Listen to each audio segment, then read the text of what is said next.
In baseball, you work your butt off to be able to finish. You get 2 strikes, so what? Get a 3rd. You get on base, big effing deal. Get home. It's all about whether or not you're prepared to deliver when the moment matters. The same goes for every LIV golfer as they come off their mid-season break. You having an unnatural allegiance to losers is not like you. This weekend in my town, Houston, Texas. H-Town, baby. I do not care if you and your team had a great first half of the season. In the center. Or if you and your boys sucked. That's going to be a tough one. Agonizing. What you did so far, it doesn't matter. It's what you do over these next few months that will define you. This is extraordinary. For Bryson, keep your foot on the gas and lead your team to a repeat championship. The Crushers banner in LIV Golf. For Rambo, stop messing, man. Get your first win and go from there. Nerves of steel. Brooks, DJ, Cam, Phil, you're all studs, but I need to see some podium posing in the second half. From here on out, every putt, every drive, every chip, it's all a full count, baby. Now go make it count. Work your ass off and finish. We have LIV Golf down in your neck of the woods this week, down in Houston. You know, I was checking out some of the replays. I didn't get to check out the live for today in round 3, but going back to rounds 1 and 2, the event was largely underattended. You saw posts from Bryson Dechambeau encouraging people to come on out, give LIV Golf a chance, even if it's just for one day. You and I were both served ads for 25% off tickets, and I'm pretty sure they got a little bit steeper as they got closer to. Seems like attendance was an issue. I mean, in a city and a state that's very golf obsessed, there's golf everywhere in Texas. Low attendance in the state of Texas. We'll see what it looks like when they come to Dallas at the end of their regular season. What was the buzz in Houston around LIV? Anybody you know? I had a couple of friends talk it up. Somebody offered me some tickets. I mean, of course, purchasing them, and I wasn't about to spend any money on that. So, no. It was mixed reviews out here. I mean, I've talked to a few people in the shop that went out there, and they said they were in the tents. The tents were pretty jam-packed because everybody wanted some shade. Everybody wanted some protection. And then I'm guessing some of, the tent packages had food and drink involved. They were like quadruple the price of the regular tickets. I think it was $50 for regular entry, $200 for a tent ticket.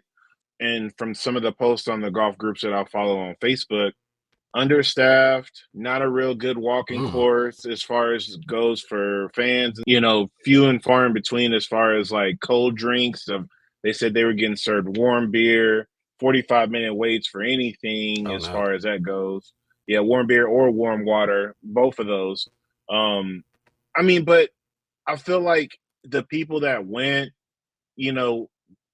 had a decent time if they weren't worried about all the other particulars. If they were just there for the golf, they had a decent time. And then, of course, if you follow Brooks, his group, I think they had it arranged where they had 4 straight premier groups, and then everybody else was just kind of, in the mix. And Phil was in a group that was amongst like that, and then Brooks, and forgot who was in his group. It really doesn't matter because, again, like we said, it wasn't really much to talk about as it is.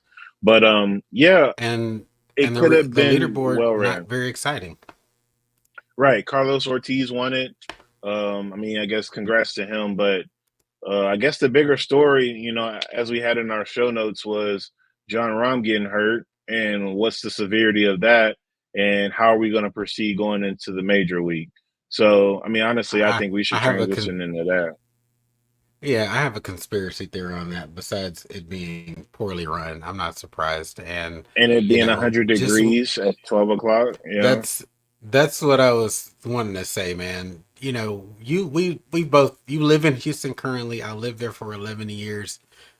I know it's hot in DFW right now. Houston's got the humidity on top of the heat, so for them to be playing in early June, it is miserable. You know, this is not a state where you really want to play after May.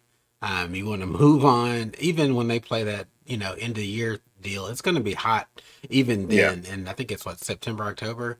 yeah. Good luck to It'll them on still that. be, This yeah, tough. the planning has proven to be ridiculous. So my conspiracy theory and tie in to the weather is that Jon Rahm was out there like, dude, this is not really helping me get prepped for the U.S. Open.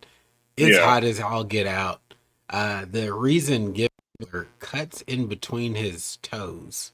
First, it referenced a foot injury, but then when they drill down on it, they said cuts in between his toes or toe. fake, If that ain't the biggest BS reason that I've ever heard of somebody WDing from a tournament, I fake. don't know, man. I'm sad to see what's happened with Jon Rahm. His heart doesn't seem to be where it was in the past, and it's hard to regret the financial decision about this. That's it's fine. We're never going to hate on another man taking care of his family. That's all well and Right. good, but the passion for the game, the honestly the implosion that we saw at the PGA Championship with him missing the cut, just looking really pissed off the entire week that he was there. I don't know what's going on with him, but it's currently not good to go from a Masters champion last year to where he currently sits. It's not a good place. Yeah, yeah, agreed. Sad to see what's going on right there. And I think, I mean, as far as the live product goes, you really just got to question when they're getting some of these good courses. I think that's why they got Golf Club of Houston. They were able to get it. I think that's why they got Marido, because at that time, there's not going to be much going on at those courses, anyways. Who wants to be sitting out in that type of weather, regardless of who's going to be coming to show it? I mean, it's going to be a tough scenes, anyways, especially when you're understaffed. You don't have like the big Mister fans and stuff like that. You don't have a lot of shade Uh-huh. areas. Yeah, we have the featured groups, but like, are they in spots where we want to see them play? Are they in favorable spots to where the coverage can be and where the fans want to be at? Because I know like number eight's a great par five. It's 530. It's reachable. 550. In that ballpark. It's water lined on one side. It's pretty narrow on the other side. You get a chance to pretty much watch the players walk all the way up to the green, just based off of how everything is angled. But there's no tree cover. There's nowhere for Yeah. you to be safe from all the sun. So even if I wanted to watch that hole, I can't. Number nine, a long par three that's usually pretty fun to watch these guys, either struggle or stripe it in there. Nowhere for them to be safely in there and watch from the shade and things like that. But loud music and 54 holes in 4.5 hours. So, congrats to them on that. And hopefully, they can just keep doing better. I don't know, Rob. I don't know, man. Yeah. I don't know. It feels like, at I'm least trying, man. on the I'm trying. just I know we tried to give it a chance, and I deeply considered the possibility of driving down to Houston, just catching a Just day like and a then little coming day back. trip. Yeah. Yeah, something quick like that. But to be honest with you, I think it also kind of retreats back to the first part of this story is that there's no draw there. To me, there's no excitement, and I don't think I'm the end all be all in terms of opinion, but the public has spoken in terms of excitement about this league. The fact that it's just done kind of half-assed and the conditions aren't great for going and enjoying a tournament, the people have spoken on the popularity, and if this is a product that look cool, people might enjoy it in theory, like cool guys are Yeah. going to get their money, celebrate that. But in terms of an actual product, we've talked about this numerous times, and it hasn't changed, and we're 3 years into this thing, that it's not a product that people would drop everything to go see.